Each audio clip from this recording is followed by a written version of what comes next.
এই যে একটা ক্যাপসুল দেখছেন, এটা একটা হাইড্রোজেন বোমা। আপনারা শুনে হয়তো অবাক হচ্ছেন।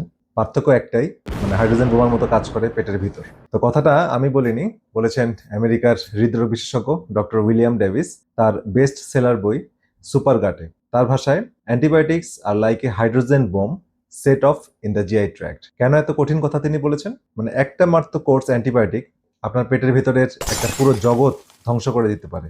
সেই জগৎ ফিরিয়ে আনতে কখনো কখনো বছরের পর বছর লাগে, আর কিছু ব্যাকটেরিয়া কখনোই ফিরে আসে না। আজকের এই ভিডিওতে তিনটা জিনিস দেখাবো।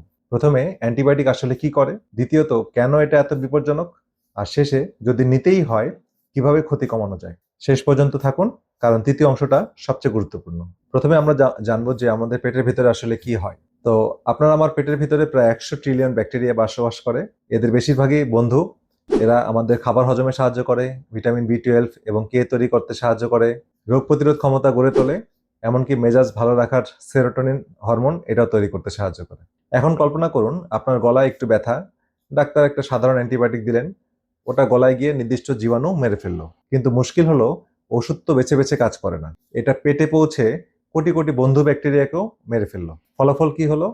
নেচার পত্রিকায় একটা গবেষণায় দেখা গেছে, মাত্র একটা 7 দিনের অ্যান্টিবায়োটিকের কোর্স পেটের ব্যাকটেরিয়ার বৈচিত্র্য 25% পর্যন্ত কমিয়ে দিতে পারে। আর এখানেই আসে সবচেয়ে ভয়ের কথা, 6 মাস পরেও সেই ক্ষতি পুরোপুরি ঠিক হয় না, কিছু ব্যাকটেরিয়া স্থায়ীভাবে হারিয়ে যায়। তো এই ধ্বংসযজ্ঞের পরিণতি শুধু পেটেই সীমাবদ্ধ থাকে না। তো চলুন দেখি এর মানে ভয়াল রূপটা শরীরে কোথায় কোথায় আঘাত হানে। প্রথম পরিণতি সিবু, অর্থাৎ স্মল ইন্টেস্টাইনাল ব্যাকটেরিয়াল ওভারগ্রোথ। ভালো ব্যাকটেরিয়া মরে গেলে খারাপগুলো জায়গা দখল করে।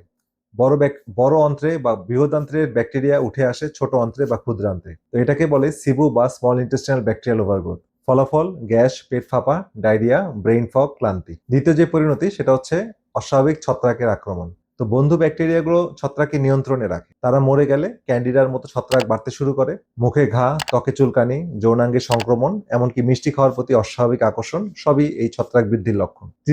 তৃতীয় পরিণতি, যে অ্যান্টিবায়োটিকের পর ক্লোস্ট্রিডিয়াম ডিফিসিল নামে একটা ব্যাকটেরিয়া অনিয়ন্ত্রিতভাবে বাড়তে পারে। সিডিসির তথ্য অনুসারে শুধু আমেরিকাতেই বছরে প্রায় 5 লাখ মানুষ আক্রান্ত হয় এই ক্লোস্ট্রিডিয়াম ডিফিসিলি দ্বারা, এবং 29,000 মানুষ মারা যায়। চতুর্থ পরিণতি হয় যেটা আমাদের অনেকের ওজন বেড়ে যাচ্ছে এবং ডায়াবেটিস আক্রান্ত হয়ে যাচ্ছে। তো নিউ ইয়র্ক ইউনিভার্সিটির ডক্টর মার্টিন ব্লেজার তার গবেষণায় দেখিয়েছেন, শৈশবে যারা বারবার অ্যান্টিবায়োটিক নিয়েছে ভবিষ্যতে তাদের স্থূলতা বা টাইপ 2 ডায়াবেটিস হওয়ার ঝুঁকি অনেক বেড়ে যায়। তো পঞ্চম পরিণতি হচ্ছে মানসিক প্রভাব। তো পেট আর মস্তিষ্ক আমরা জানি যে একটা গাট ব্রেন এক্সিস নামক একটা যোগাযোগ ব্যবস্থার মধ্যে দুজনের কানেকশন থাকে।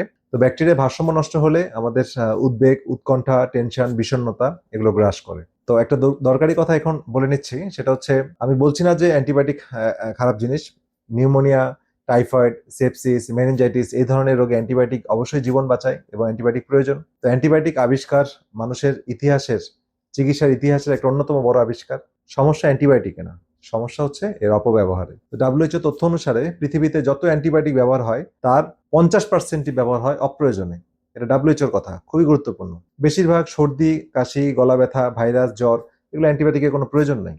হ্যাঁ, এগুলো ভাইরাল, এমনি এমনি শরীরে চলে যাবে, শরীরের রোগ প্রতিরোধ ক্ষমতার মাধ্যমে চলে যাবে, কারণ এগুলো ভাইরাস জনিত। এর এগেনস্ট অ্যান্টিবায়োটিক কাজ করবে না। তবু মানুষ ফার্মেসিতে গিয়ে ছোটখাটো সমস্যার জন্য চায়, এবং ফার্মেসির দোকানদার বা ফার্মাসিস্ট মানে সহজে বিক্রির জন্য অ্যান্টিবায়োটিক দিয়ে দেয়। আবার অনেক চিকিৎসকেরও আসলে একটু দায়মুক্ত থাকার জন্য অ্যান্টিবায়োটিক লেখার অভ্যাস আছে, এটা অস্বীকার করার উপায় নেই। তাহলে এখন আমাদের কি করতে হবে? এখন সবচেয়ে দরকারি অংশ হচ্ছে যে আমাদের জানা। প্রথমে প্রশ্ন করতে হবে। যখনই আপনি ডাক্তারের কাছে যাবেন, ডাক্তার অ্যান্টিবায়োটিক লিখবে, আপনি খুব বিনয়ের সাথে তাকে জিজ্ঞেস করবেন, এটা কি সত্যি আমার দরকার? আমার ইনফেকশনটা কি ভাইরাস না ব্যাকটেরিয়া জনিত? ভালো ডাক্তার হলে আপনার কথাতে উনি রাগ করবেন না, আপনাকে এক্সপ্লেইন করবে, বুঝিয়ে বলবে। আর দ্বিতীয়ত হচ্ছে, নিজে নিজে অ্যান্টিবায়োটিক কিনতে যাবেন না। মানে আপনার সমস্যা হলো, একটু গলা ব্যথা হলো, জ্বর হলো, আপনি নিজে নিজে যে দোকানে যে বা ফার্মেসিতে যে অ্যান্টিবায়োটিক খাচ্ছেন, এটা করবেন না। আর তৃতীয়ত, যখন অ্যান্টিবায়োটিক শুরু করবেন, আপনি মাঝপথে বন্ধ করবেন না। অর্ধেক কোর্স যদি করে বন্ধ করেন, তাহলে ব্যাকটেরিয়াগুলো রেজিস্ট্যান্স হয়ে যায়, পরবর্তীতে আরো শক্তিশালী রূপে ফেরত আসে, এবং পরবর্তীতে সেই অ্যান্টিবায়োটিক সাধারণত আর কাজ করে না। আর 4 নম্বর যে নিয়মটা, সেটা হচ্ছে অ্যান্টিবায়োটিক গ্রহণ করলে আমাদের সাথে প্রোবায়োটিক নিতে হবে। ডক্টর ডেভিস তার বইয়ে পরামর্শ দিয়েছেন, অ্যান্টিবায়োটিক চলাকালীন এবং শেষ হওয়ার পরেও অন্তত 1 মাস ভালো মানের প্রোবায়োটিক খান। দই খেতে পারেন, টক দই, কেফির, ঘরে বানানো ফার্মেন্টেশন খাবার, এগুলো আপনার ভালো ব্যাকটেরিয়ার গ্রোথ করতে সাহায্য করে। 5 নম্বর যে বিষয়টা, নিয়মটা আমাদের জানতে হবে, সেটা হচ্ছে অ্যান্টিবায়োটিক শেষ হওয়ার পর পেটের স্বাস্থ্যটা পুনর্গঠন করতে হবে। তো অ্যান্টিবায়োটিক শেষ হলে আমাদের চিনি প্রক্রিয়াজাত খাবার এগুলো বন্ধ রাখতে হবে কিছুদিন, বেশি করে ফাইবার জাতীয় খাবার খেতে হবে। পেঁয়াজ, রসুন, কাঁচা কলা, ডাল এগুলো ভালো ব্যাকটেরিয়ার খাবার, প্রিবায়োটিক হিসেবে কাজ করে। এই ভিডিওটা যদি একজন মানুষকে অপ্রয়োজনীয় অ্যান্টিবায়োটিক থেকে বাঁচাতে পারেন, আমার পরিশ্রম সফল। তাই এখনই শেয়ার বাটনে চাপ দিন। বিশেষ করে যাদের বাড়িতে ছোট বাচ্চা আছে বা বয়স্ক মানুষ আছে, তারা সবচেয়ে বেশি ঝুঁকিতে আছেন। কমেন্টে একটা কথা লিখুন, শেষ কবে আপনি অ্যান্টিবায়োটিক খেয়েছিলেন এবং কেন। আপনার উত্তর দেখে অন্যরা সচেতন হবে। আর এই পেজটা ফলো করে রাখুন। পরের ভিডিওতে দেখাবো অ্যান্টিবায়োটিকের ক্ষতি কিভাবে ঘরে বসেই 4 সপ্তাহে অনেকটা পূরণ করা সম্ভব। মনে রাখবেন, এই ভিডিওর তথ্য চিকিৎসার জন্য না। কোনো ওষুধ বা অ্যান্টিবায়োটিক শুরু বা বন্ধ করার সিদ্ধান্ত একমাত্র আপনার চিকিৎসক নেবেন। তো ভালো থাকুন, সুস্থ থাকুন। দেখা হবে পরবর্তী ভিডিওতে। আল্লাহ হাফেজ।